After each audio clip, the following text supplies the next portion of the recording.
Sierra had a sex addiction and related depression until her Freemason demons left her in Jesus' name. So, Sierra, you had an exorcism that really changed a lot of things in your life, you told me. Yes. And I heard from the stage because you testified in front of a bunch of people. Yes, I did. So this is Sierra.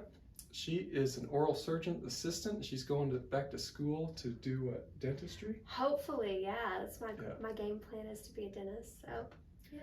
So what gives you the boldness to come in here and talk about casting demons out of people? Because people are going to see this and they may think things about you that you Well, they can think things, but I think the main thing is just the freedom. I mean, walking in the freedom that I have. I mean, before deliverance, I just felt like I was just cooped up. I mean, I dealt with anxiety. As we talked about, you know, what I've talked about on stage, I had a sexual addiction. I had other addictions. I had addiction with marijuana. Those were just things that I kept to myself. I lived in fear. I didn't want anybody to know about. But a part of me at the same time also thought that it was normal.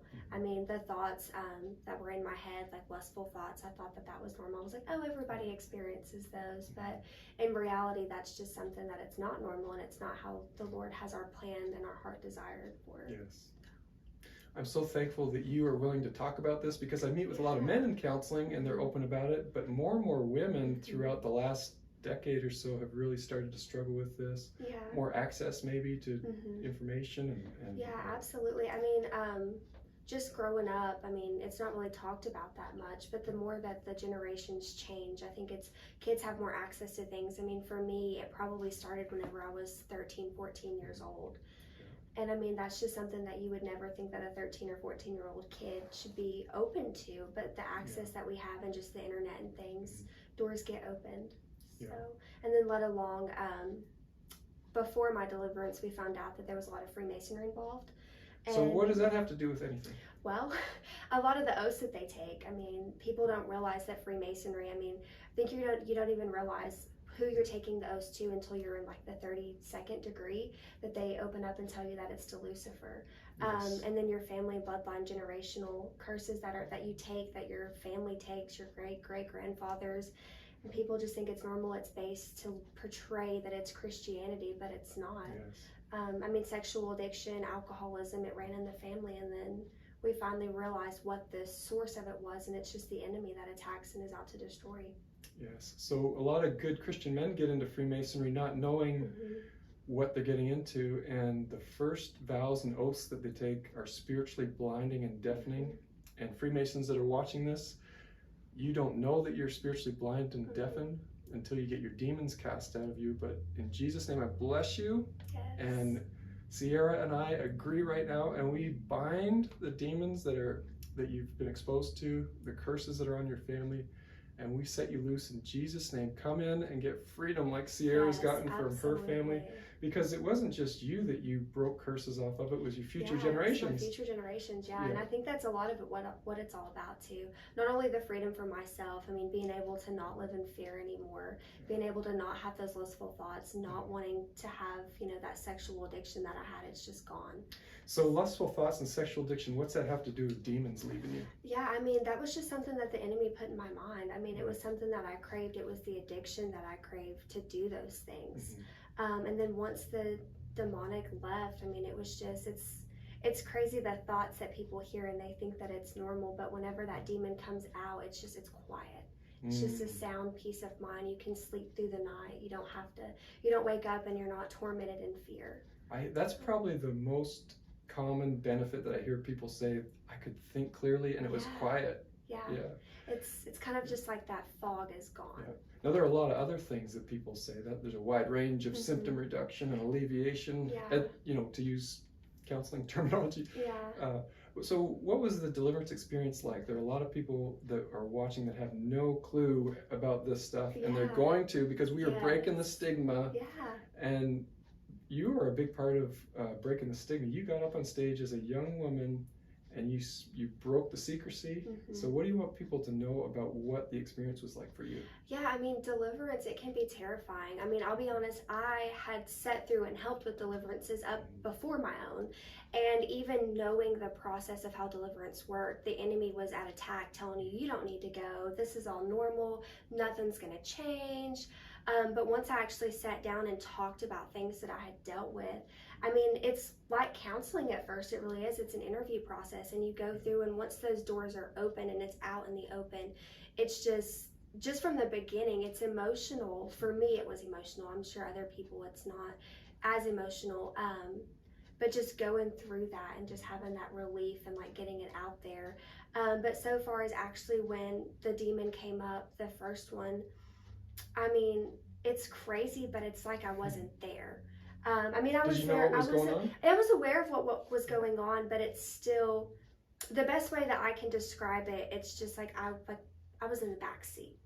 That's kind of the best way. Like, imagine you're in a car and somebody's driving and you're just in the back seat, that you're just kind of hanging out there. Yeah. So, I mean, some people, they're not aware, but for me, I was aware what was going on. But it was just the knowing and the freedom that I was going to receive at the end that made it all worth it. You said a minute ago that it can be terrifying. You were intimidated, or your demons were intimidated? The demons were intimidated, yeah. I mean, I remember you wanted to go through this process, but so do you think it was your fear, or? No, I think it was the enemy and the demon that was inside of me that didn't want to be exposed. Because if you were afraid, I imagine you wouldn't go through deliverance, right? No, I mean, and it wasn't a fearful that I was afraid of what was going to happen, because I mean, I watched numerous, so I kind of knew, but I think it was the demon inside of me that didn't want to be exposed, and it was the enemy getting in my head because the enemy didn't want me free. And that sounds strange, but that's another thing that's very common. People sign up and they want nothing more than to get free, and then the night before, during their sleep, the morning of, it's tough for some people to get in here because the demons project their fear on, because they know what's about to happen, and they are going to be tormented and interrogated.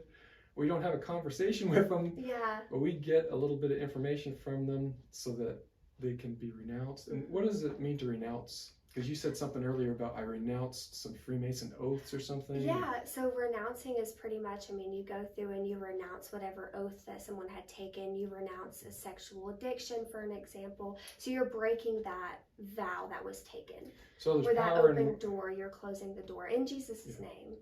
Yeah, so we find that if I prick my finger or my son's heel and drop it on an altar in a Freemason lodge and dedicate my bloodline to Lucifer or Apollyon or something, that those words are powerful. And so you're saying renouncing is just flipping the table and breaking what was said. Okay, so there's power, spiritual power in our words. Yes. So after what else happened during the deliverance? Physically, what did it feel like physically? Because some people, the enemy just talks so clearly into their mind, and then they have to tell us. Other people that did evil spirits speak through you? What happened? It was in my mind, and it was really hard. My first session that I sat through, it was really hard that I didn't even, like, I couldn't fully say it. It was almost like something had my tongue. And then once the person who led my session realized what was going on, you know, they pretty much just made the enemy loose my tongue, so I was able to speak clearly. Okay. Who led your session? Mike. Okay. Yeah, Mike led my session. So yeah, it was good. But it was all in my head. I mean, I could hear what the enemy wanted to say whenever he was talking to it. So how did you know that those weren't your own thoughts? How did you know those were demons, Sierra? I mean, why? In my opinion, the way I look at it is, why would the Lord put those thoughts there? So I knew that was the enemy trying to get it out, but the enemy also had my tongue and didn't want me to say it. I think that was kind of the clear point for me, is like, why can't I speak? Oh. Yeah, that's interesting. Okay. Anything else that you would want to say that would help people understand what deliverance and exorcism is, and maybe,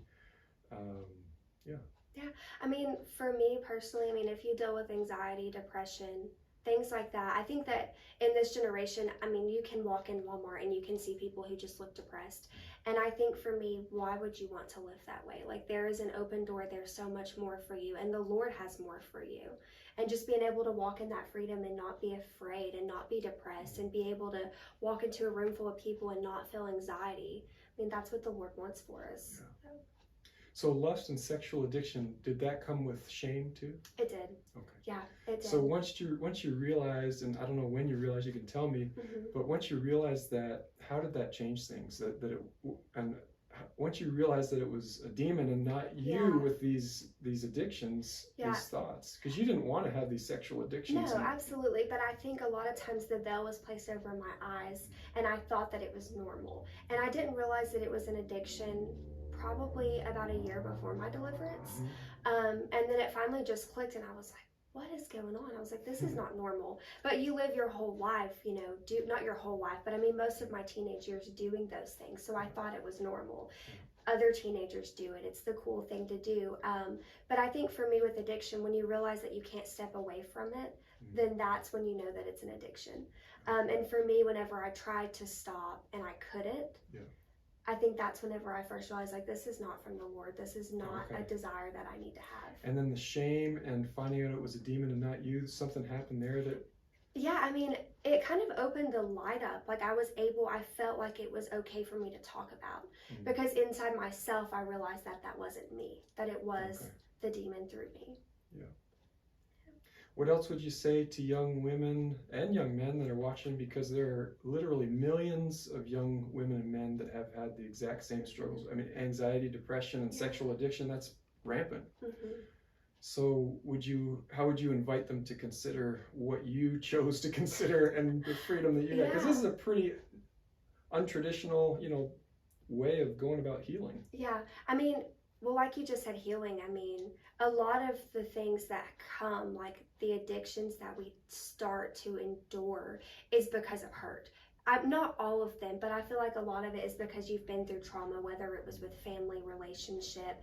And I think that it is a healing process. And once you're ready, I think that's the biggest thing about deliverance, is that you have to be ready for it. Which most people, once they hear about it and they realize that those things are going on, that gives them the desire in their heart to want to know more, to want to go through that freedom. I'm glad you mentioned the readiness, because a lot of that has to do with how close we are to Jesus, how willing we are to surrender. So was there a process of surrender? Or what was your relationship like with Jesus, you said, as a teenager, and then to get to the point where you just got the freedom? I mean, as a teenager, I was close to the Lord. I mean, I grew up a preacher's kid, you know, but I think I went through that rebellion stage, which a lot of teenagers, I feel like, go through when they get exposed out into the world. And then for me, I got away from church. I mean, I grew up in church my whole life. I got away from church. And then, honestly, I had a miscarriage, and that kind of was my breaking point. I went through a lot of family things that had happened before that, but my miscarriage, I think, was an open door for me. And I was so just depressed. Open door for depression, or to move toward healing? Both. Oh, an eye-opener. I think it was an eye-opener for both. I mean, I realized that I got a lot closer. Go ahead. Yeah, no, you're fine. I think the miscarriage actually helped me grow closer to the Lord. Not that the Lord caused it, because I truly believe that the Freemasonry had a lot to do with the miscarriage. We look back at generations past, and a lot of women on my dad's side of the family, which is who the Freemasonry was in, have had miscarriages. And so one of the oaths that they take has to do with the womb area, and it definitely can cause that. But it definitely helped me get closer to the Lord. And then I think through that, things started coming to light. I mean, dealing with depression and things like that, everything just started to make sense. It just kind of kept unfolding. And then it opened the door with the well to get closer to the Lord and to learn about deliverance, to learn that these things aren't normal. Yes, good. Yeah. What's the last thing you want to tell people? Come get freedom. It's awesome. Yeah. There's really no other way to describe it except for it's amazing. It's life-changing. Sierra, thank you so much. Yeah, absolutely. You're so thank brave you. and bold. I appreciate Thank you. If your family has struggled with generational sexual curses, you can have those curses broken and the demons that enforce those curses removed in Jesus' name.